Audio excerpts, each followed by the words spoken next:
Hello guys, this is Brad, and today I'd like to review a novel titled When Life Gives You Lululemons. First of all, one of my free book titled Condo Grandpa is available for free for 4 days on Amazon. This book is about my childhood memory and it has some review, so feel free to download. I like to give 2 stars out of 5 for this novel.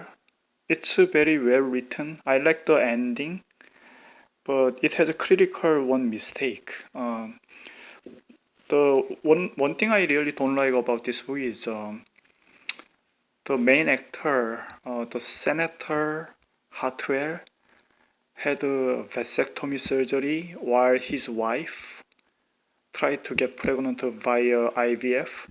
And I was curious about the reason why he's doing that, because I'm a man myself and there should be very important reason he wanna have a sterility surgery while his wife tried to get pregnant, but it doesn't show the reason. They just try to paint a man very bad for whatever reason, and it's just nonsense because it's impossible situation and it doesn't make any sense, so I don't recommend this book.